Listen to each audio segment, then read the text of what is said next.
So what systems would you say, whether it's a one-man band or whether you got a team of 40, 50 people, are there any core systems, core softwares, approaches that people should take even before they reach out to a guy like you, or should they just call you and say, what inbox should I send it to? It depends what stage you're in, right? Okay. So if you're someone who's just starting off, I would recommend, hey, go ahead and after you've done the basics of incorporating and doing what you're supposed to do to make sure that you're legally in place, go ahead and get you QuickBooks, because more likely, unless you're collecting money and billing people for the money that you're collecting or paying of things, you don't have a business. And you want to be able to capture all those things in a timely manner.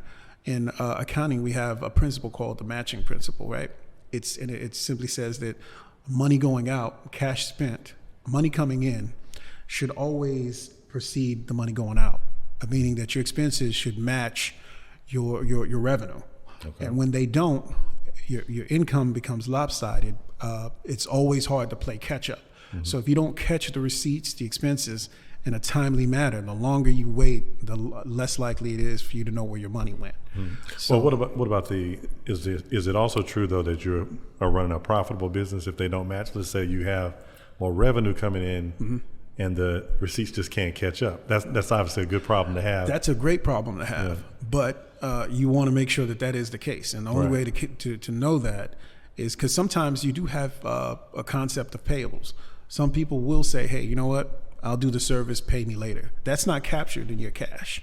Right? So, but that's an obligation.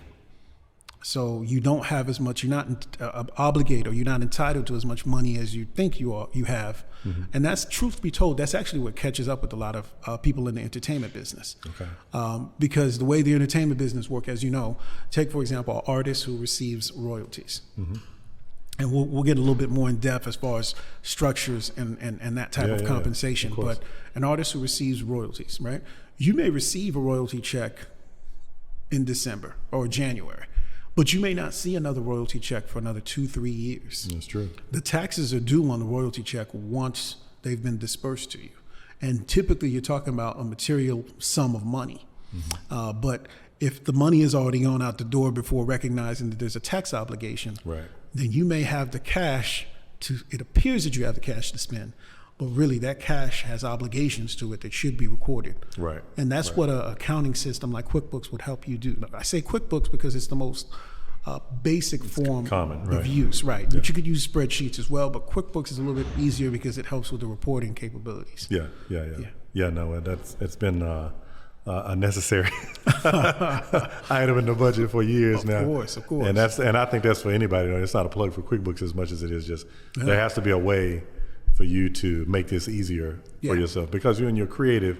You're focusing on, like you said, how can I make this next song a hit? How can I figure out how to get my team from Texas to Arizona? You're not trying to figure out, you're not, last thing you're thinking about is the receipt from the meal at the 24-hour diner last night at 3 a.m. But that's necessary because 24 of those receipts, by the time you get home on tour, they've added up to either minimize or increase your tax liability. Is that correct? Exactly. That's exactly correct. But then we'll throw this in just in case y'all didn't hear. We're not advertising for QuickBooks, but it does help with respect to what you just spoke about in terms of your expenses. Absolutely. It's extremely important to capture as much of your expenses and to know what's a qualified expense. Right. There's that as well, but it becomes crucial. Let's talk about those though, because I've noticed a lot of people. I'm on the road a lot, done a lot of business over the years, and sometimes you don't see people. I'm not saying that they don't, but you definitely don't see people in that moment doing it a lot of times. And that's what I'm saying. Like the road and the entertainment industry has its demands.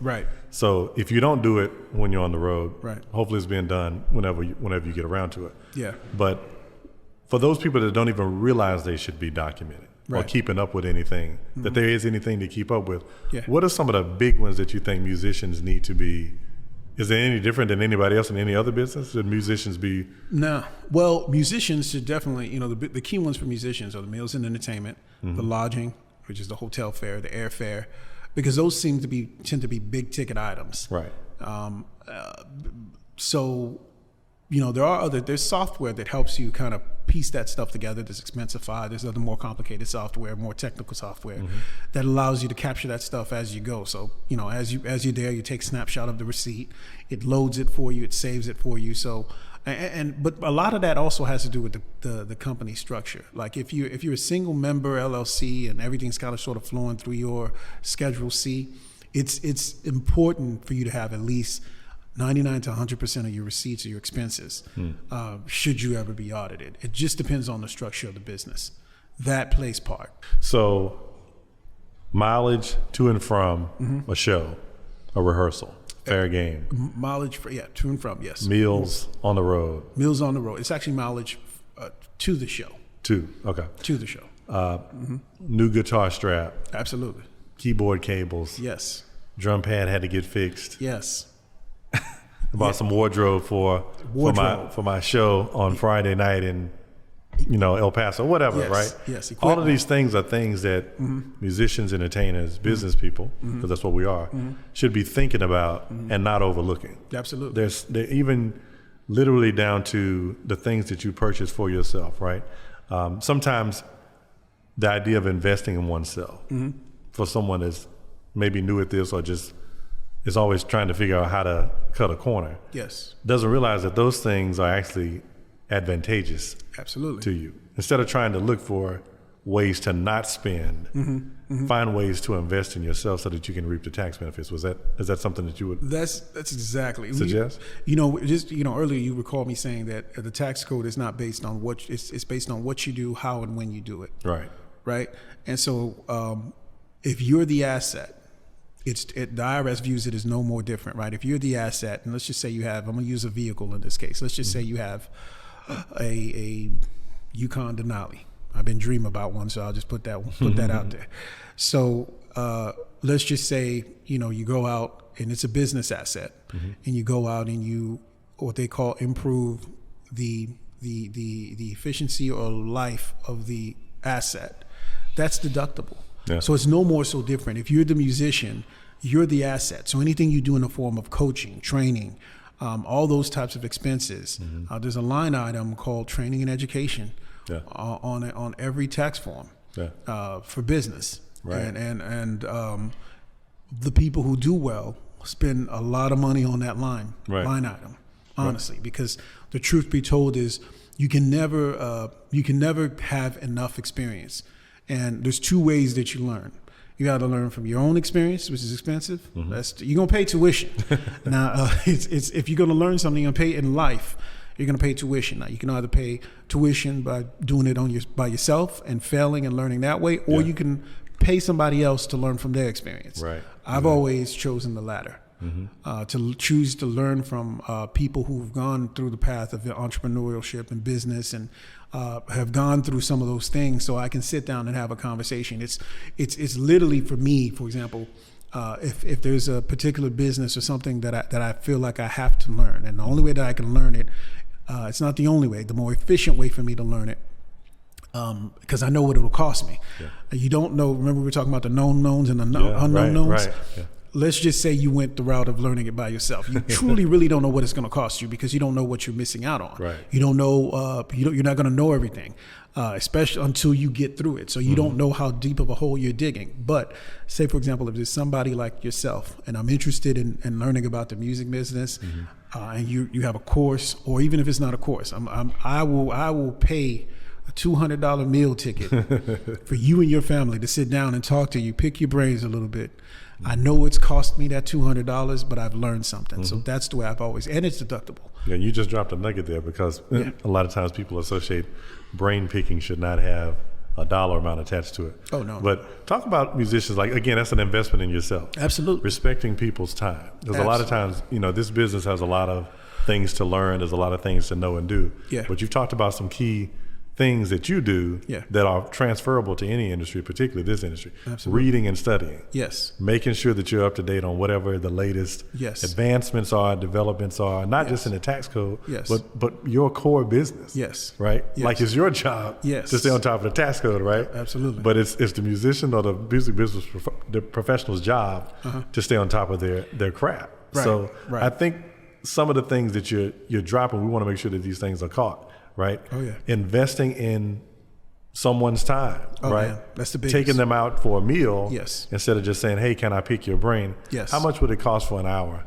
to sit down and talk strategy? With me? Very different. No, well, not you. I'm just saying, but Yeah, you're talking in general. In general. No, that's important, especially in this business, in the entertainment business, because I've experienced it from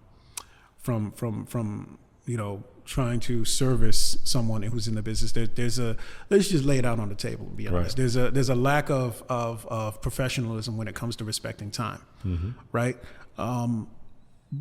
Your time is valuable because you have to think about it from the perspective that that the time that this person is taking out to educate you or whatever it is, they could be doing something else, monetizing that time, for example, or they could be spending time with their family. And you'll find that more than often, if you don't learn to respect people's time, you'll never value yours. Right. It's there's certain principles you just can't get around. You see it as a commodity, something that can be lost, wasted, and unrecovered. Absolutely. Right? It is time is the only real commodity. There is, you can't refine time. You can't borrow from tomorrow. You can't. It's once it's gone, it's gone. Once at 12 midnight when the clock turns over, that's it. That's it for that one, right? That's it. There is no going back and borrow. Right. There's no interest on it. It's the real true commodity. Right. Yeah, and the most valuable. So I definitely say that there's a need for discipline in this industry where people just value their time. If you're supposed to be at and this is me just going on kind of off the road, but still speaking to the same conversation. If you're supposed to be at things happen, but make sure that whatever happens is the exception and not the rule. Don't build the habit of not being on time, because when you're not on time, you've just told the person who took time out of their day that you don't value their time. Right. And a lot of people oftentimes, someone who understands the value of time will not take time out to drop those nuggets or to give you the time that you feel that you need in order to learn something. Exactly. Yeah, they shouldn't. Yeah. And they shouldn't. What's up, everybody? This is your host, Zach Reynolds Jr. Thank you so much for tuning in. I hope you enjoyed that content with Daniel Vildor. Hit that subscribe button right now so that you get notified as soon as it drops. Stay locked in. We'll see you next time. Supporting this podcast is easy. Just hit the subscribe button. See you on the next episode.